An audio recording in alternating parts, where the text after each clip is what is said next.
Pose ta main sur ton téléphone. Ce que tu sens là, sous ta paume, ce n'est pas un problème technique à résoudre.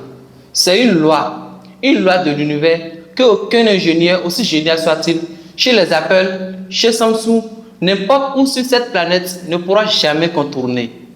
Et voici ce qui va peut-être te sembler la plus folle. Si on construisait aujourd'hui le téléphone parfait, zéro défaut d'ingénierie, zéro erreur de fabrication, même avec les meilleurs matériaux jamais inventés, il chaufferait quand même. Pas un peu, il chaufferait exactement pareil. Pour une raison qui n'a rien à voir avec la qualité de fabrication. On a tous une explication en tête. Mon téléphone chauffe parce qu'il est vieux, ou parce que la batterie est fatiguée, ou parce que les ingénieurs, les fabricants n'ont pas encore réglé ça. Toutes ces explications partagent une hypothèse cachée, que la chaleur a un défaut, quelque chose qu'on pourrait un jour, avec assez de progrès, éliminer complètement. Est-ce que la chaleur de ton téléphone est vraiment un problème d'ingénierie, ou est-ce que c'est quelque chose de fondamentalement différent, inscrit même dans la nature du calcul? La réponse, c'est quelque chose de fondamentalement différent. Et la preuve, un téléphone parfait chaufferait quand même. Pas à cause des imperfections de ces matériaux, à cause de deux lois physiques qui s'appliqueraient à toute machine calculante dans cet univers aujourd'hui ou dans 1000 ans. Pour comprendre ces deux lois, il faut descendre très bas, jusqu'à l'endroit où ton téléphone fait réellement son travail. Alors, prends ton téléphone. Sur l'écran, il y a une puce, un processeur, un petit rectangle de silicium à peine plus grand qu'une pièce d'un euro. Sur ce rectangle, il y a des transistors, des milliards de transistors. Un transistor, c'est un robinet microscopique. Imagine un robinet microscopique qui peut être ouvert, l'eau passe, fermé, l'eau ne passe pas. Sauf qu'à la place de l'eau, c'est du courant électrique. Et à la place de l'ouverture et la fermeture, c'est représenté par 0 ou 1. Tout ce que fait ton téléphone, envoyer un message, lire une vidéo, afficher une photo, c'est des milliards de robinets microscopiques qui s'ouvrent et se ferment en séquence précise des milliards de fois par seconde.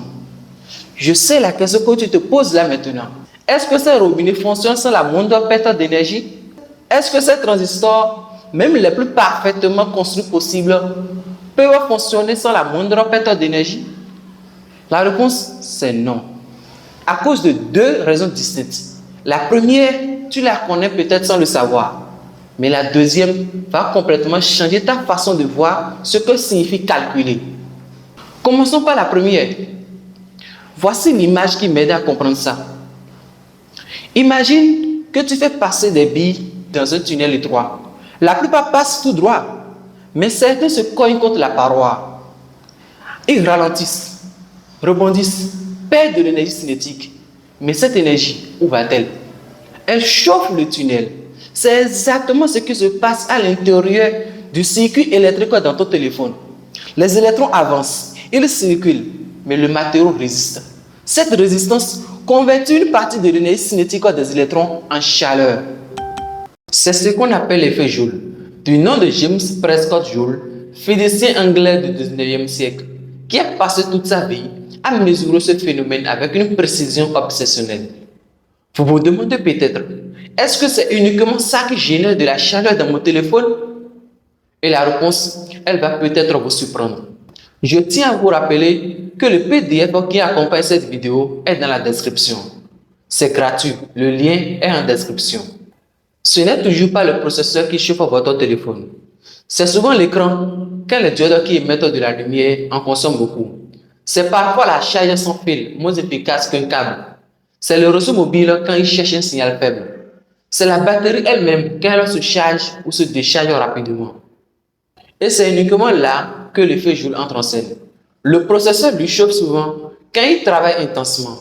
Un jeu, une vidéo, un calcul d'intelligence artificielle sur l'appareil. Mais attends, si la chaleur vient de la résistance des matériaux, avec un matériau parfait, zéro résistance, est-ce qu'on pourrait calculer sans produire la moindre chaleur? Non. Et la raison de ce non va te couper le souffle, parce qu'elle n'a rien à voir avec les matériaux. En 1961, un physicien d'IBM a prouvé que même avec les matériaux parfaits, les transistors parfaits, il resterait une chaleur minimale, indépassable, liée non à l'électricité, mais à la nature elle-même de l'information. Et cette découverte, elle a changé la physique pour toujours. Nous sommes en 1961. Ralph Landauer, physicien d'IBM à New York, il se pose une question que personne n'avait prise au sérieux avant lui.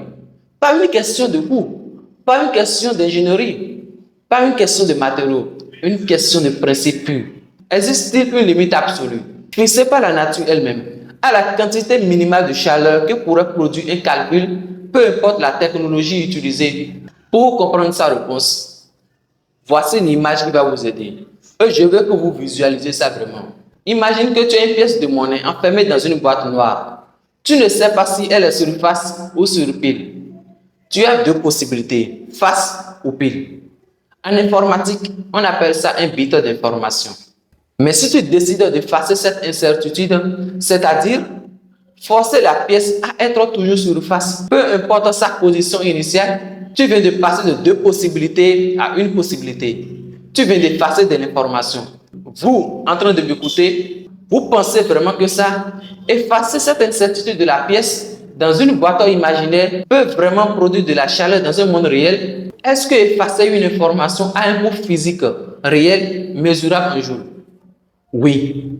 Et ce n'est pas une théorie abstraite, c'est mesuré, prouvé et publié dans la nature en 2012 par une équipe de l'UNS. Réduire les possibilités d'un système, en physique, on appelle ça entropie, son degré de désordre.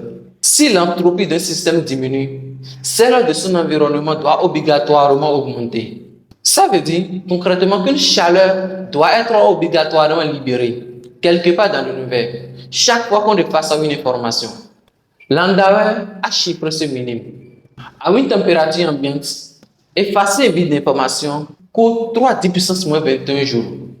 C'est petit, n'est-ce pas? Mais ton téléphone n'arrête de passer des milliards d'informations par seconde sans jamais s'arrêter. La chaleur de ton téléphone, c'est en réalité la superposition de deux couches, celle de l'effet Joule et celle de Landauer.